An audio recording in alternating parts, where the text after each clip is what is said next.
Hello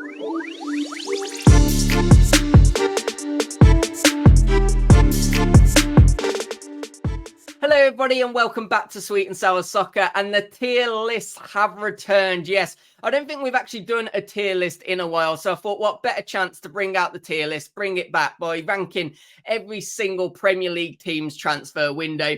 Guys, we've got 5 categories on this video. We've got great, we've got good, we've got average, below average and bad. And as well as doing that, I'm also going to try and put them in my order of 1 to 20 as well, from obviously the best window to the very worst window.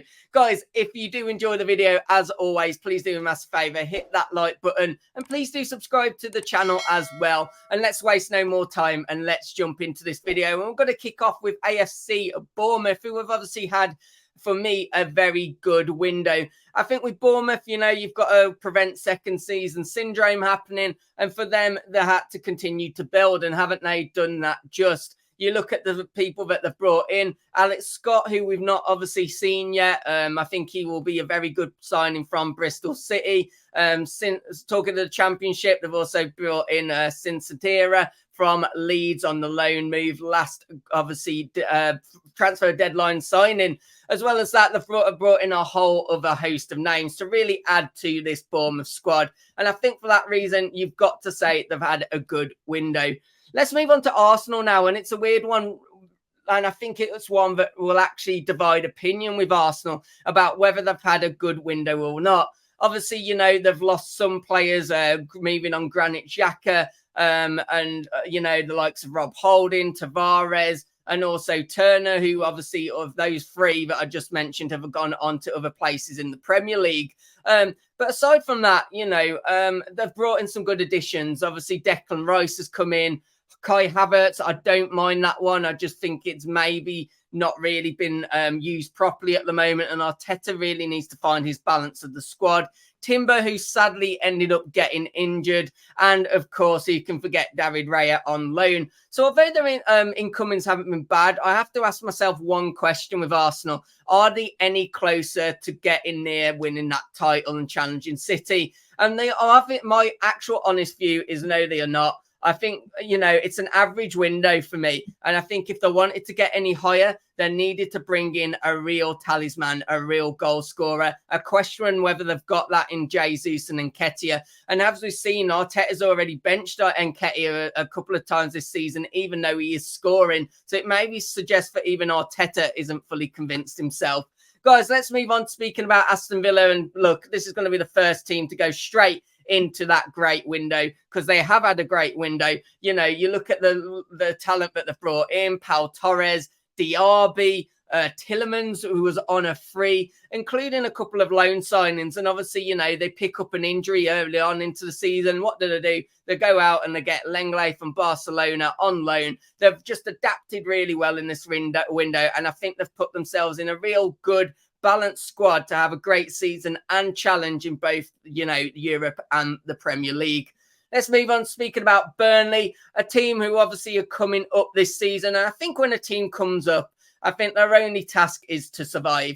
Obviously, when we all come up, we all dream of more. We all maybe want more. But beyond anything else, the question has to be whether Burnley have had a good transfer window or not. It's the question of whether I think they will survive in the Premier League. And I have to say my answer with that is yes. I think, you know, they've brought in a whole host of names, actually. You know, I think they're up to about 13, 14 signings. And some of them really do look good. Obviously, Sander Berge coming in, who they stole from other promoted team, Sheffield United. Obafemi, which was a good signing from the Championship as well. Darren O'Shea and Aaron Ramsey. I think they have got like a really good team, to be honest, to challenge. Well, at least stay up. I don't think they'll be hitting the top 10 or anything like that, but I don't see them getting dragged into a really deep relegation battle. So I've put them in good. Guys, let's move on to speak about Brentford. And it was always going to be an interesting one when Ivan Toney did get his ban. How would they react? Well, unfortunately, their big name striker that they perhaps wanted to get in, they unfortunately couldn't get that move finalised on transfer deadline day. But I don't think that means that they've had a bad or below average window. to be honest, because they do look like they've still got a whole host of goals in them. Of course, they did make David Beckham's son a signing. I don't know if we'll see him this year, but they have obviously made some other decent signings too. Nathan Collins coming in, Kevin Shard, who I really like the look of. A couple of weeks ago, he scored an unreal goal to get himself off and running in the Premier League. And obviously the deadline signing of Neal Maupay, obviously bringing him back. Maybe he might actually find some form at Brentford.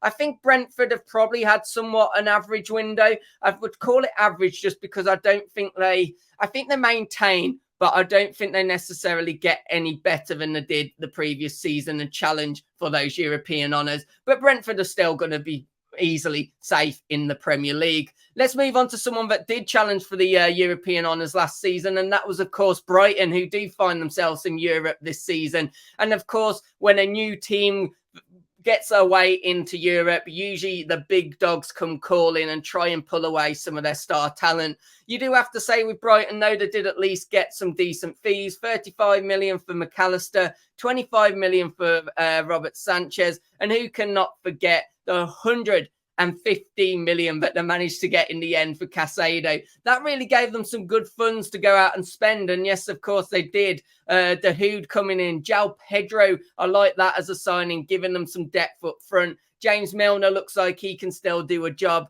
And obviously, Carlos Barbada also looks to be a good signing. And of course, who can forget that they also brought in Fati on transfer deadline day.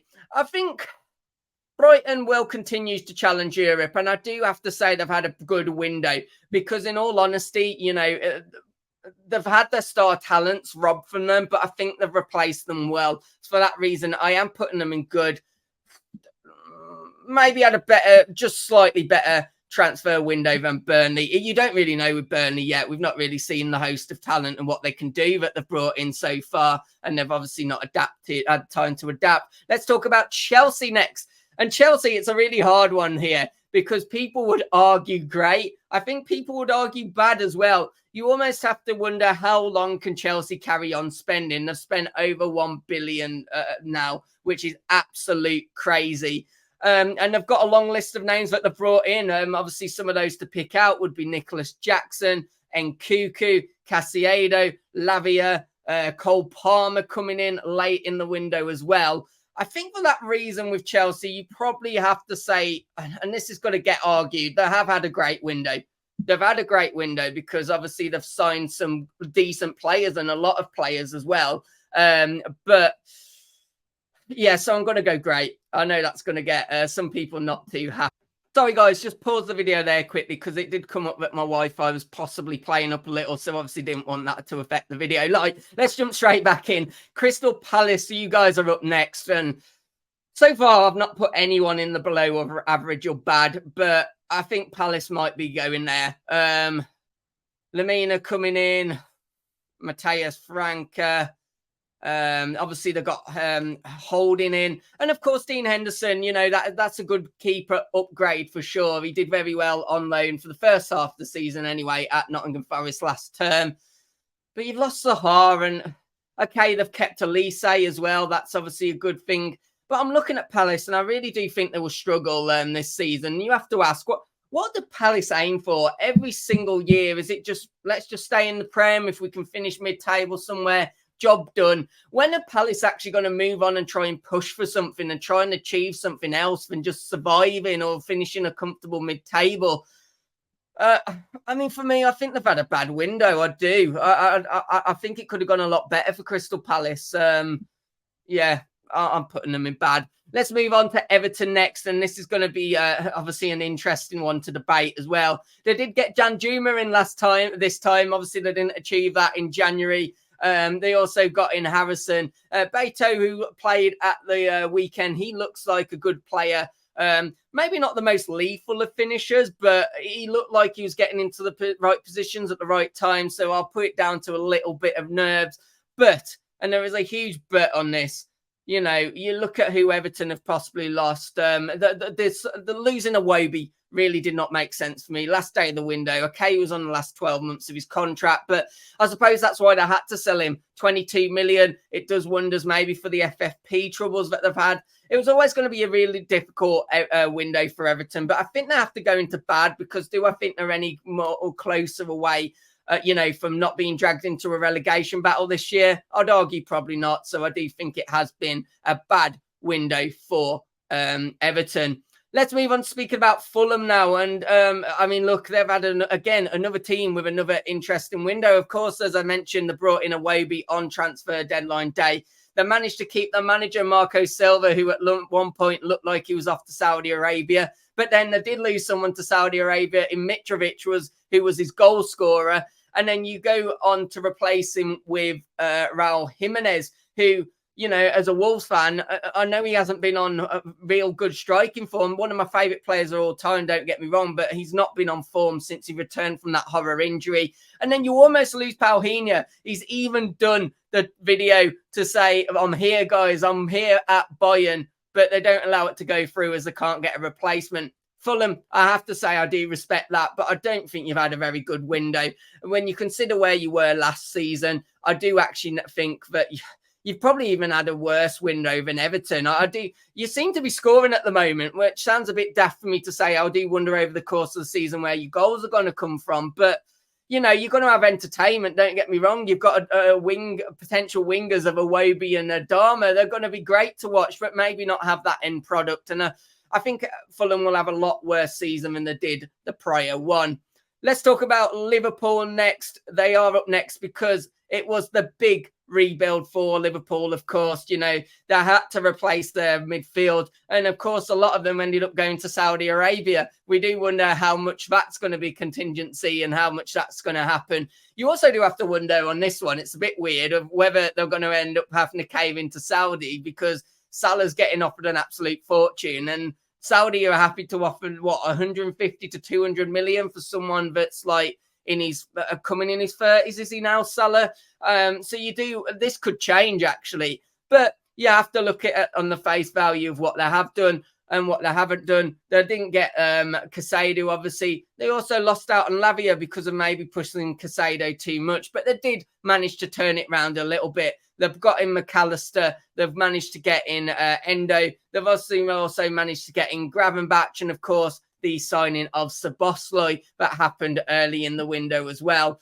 I think Liverpool have probably have an average window. I think, you know, they have managed to rebuild that midfield, but maybe, you know, there would have been other names that they would have preferred than, you know, for what they've actually gone in and got. But, you know, I don't think it's been a bad window, but it hasn't been the best. Guys, just a quick one for me before we get back to the video. If you are enjoying the video right now, please do me a massive favor, hit that like button, and please do subscribe to the channel if you're new here. Right, let's get back and finishing off this tier list. Let's go. Guys, we move on to Luton Town next, and this is going to be one I'm going to have to debate with myself, to be honest, with Luton, because Luton are always going to have a massive challenge. They're a small club, no disrespect to Luton, but, you know, small club coming into the Premier League, and I think they've done the best they can do with the budget that they have and who they've managed to bring in. Good deadline signing. Lokonga coming in, for instance, giving himself a chance to reinvent himself. You've also got the likes of Ross Barkley, who's been given a chance to come in and reinvent himself. And then some younger players who, you know, weren't fancied by their clubs, but have got a chance to do something at Luton and maybe step up, such as Giles and Chong. I think this is going to be a hard one to debate, because do I think Luton have maybe done enough to stay in the Premier League? I'd maybe say maybe not, but you do have to take into concept that the finances that Luton have had, and I think for that reason, I put them in average. I'm going to put them around there. Right then, guys, let's move on to Manchester City. And what would you describe as a good window or a great window for Manchester City? You know, I think a great window would have been doing something that nobody could have ever seen come in, pulling off well, I can't say Messi now, but like pulling off who could they have gone for? Mbappe. Like, if they managed to get Mbappe, that would have been like a great window, you know, because we just would have never expected it. What City have done though is they've continued to add and interchange this squad. They've let some players move on. Mahrez, Laporte, Gundogan has obviously moved on, and young talent Cole Palmer as well. But they've brought in some talent of themselves. Doku coming in, Guardiola, Kovacic, who looks really good, doesn't he, since coming, Mateus Nunes and Herrera as well. I think for that reason, City have had a good window. The only thing that City needed to achieve was basically maintain their. I'd probably put them there. They've had a very good window. They've had a good window. The only thing they have to do is basically maintain, basically winning the Premier League, which giveaway I think they've probably done enough to do. Right, let's move on to Manchester United now. Manchester United for me, Jesus Christ, they brought in Mount, which I think they overpaid for at 60 million. They brought in Onana, who doesn't look absolutely fantastic so far, but do give him time. And this Højlund, however you pronounce it, 72 million. I mean, look, he's a young talent, but if you look at his stats, it's not like he's going to be a ready-made player. He feels almost like a bit of a Darwin Núñez signing that Liverpool made last season, but I'd probably argue that Darwin Núñez probably had a bit more about him on his record. Relegón coming in and Amrabat as well. I mean, look, to class Manchester United's window, I think you have to look at what the fans are doing themselves, and the fans are protesting. They're not happy, so I don't see why I should be either. I'm going to put Man United there. They've had a bad window.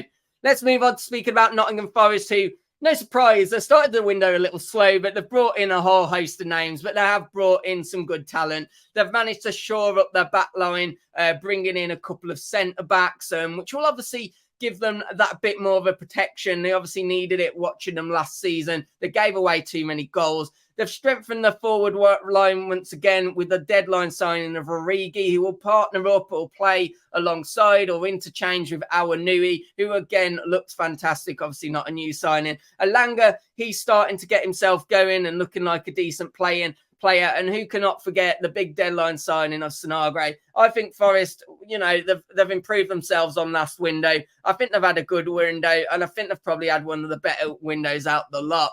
Let's move on to speak about Newcastle now. And Newcastle were going to be an interesting one because it was maybe a little surprising that they were starting to speak about FFP, but of course, we're all under the same rulings. What they had to do was be shrewd in the transfer market and add players. Of course, they couldn't go out and spend a whole host of money, but they needed to bring in some talent to be able to compete on both the Premier League and the European stage. So how did they do that? Well, they sold St. Maximin. They brought in Harvey Barnes. They brought in the big signing of Tonali, who looks like a really complete player. Signed Livramento, obviously the young right back from Southampton, as well as bringing in Lewis Hall from Chelsea. I think they've managed to bolster the squad well. I think they've made themselves equipped for European football, and they've made themselves in a position where they're not just going to be a one-hit wonder that just gets Europe and never gets Europe again. I think for that reason, Newcastle have had a good window.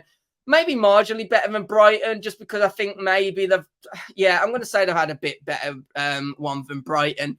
Guys, I've actually put no one in below average so far. I'm either being too kind or too harsh somewhere. But let's move on to speaking about Sheffield United.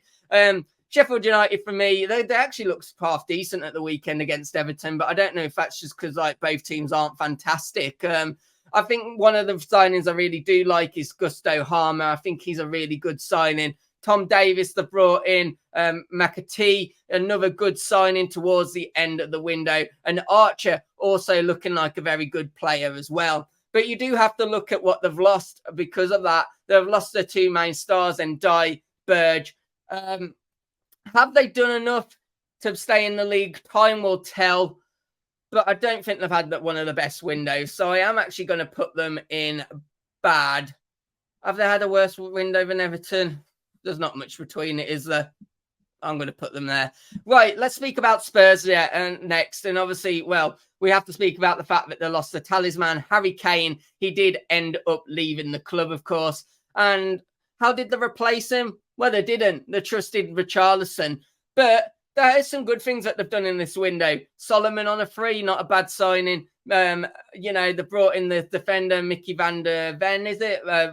Yeah, and Pedro Porro obviously coming in. Kuleveski, also one of those that's become an actual full signing now. And finishing it off with Brennan Johnson and Maddison. I think Tottenham are one of those for me that go actually in the below average. I don't think they've had a terrible window, but they've lost Harry Kane and they haven't replaced him. So, you know, I think they're going to be a bit short there. And I do think they've had a window that's really going to, you know, put some pressure on what I think is a very good new manager.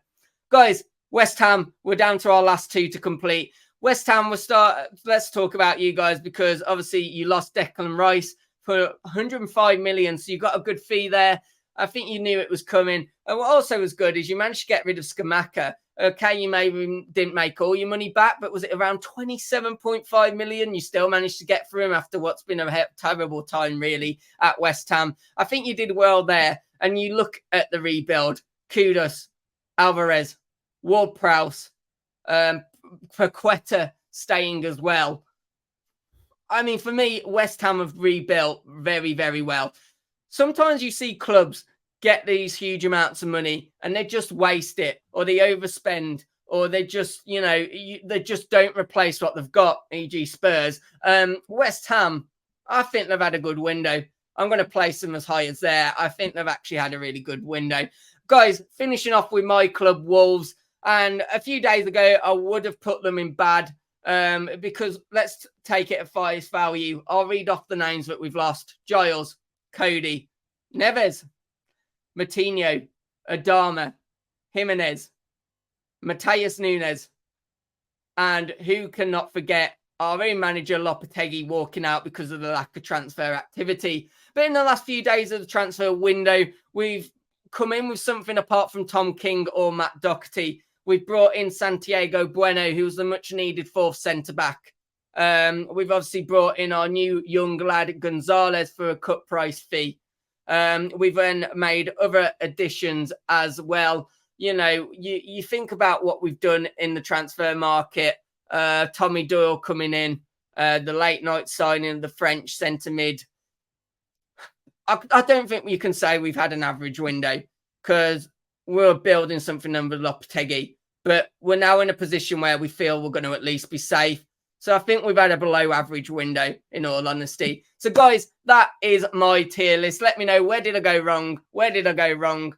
Yeah, right. Where did I go right? Where did I go wrong? And of course, if you have enjoyed the video, hit that like button. Please do subscribe. There's going to be more videos out in this coming week, despite being international break. So look out for them. Look out for our live videos as well. Take care. Have a good one. Goodbye.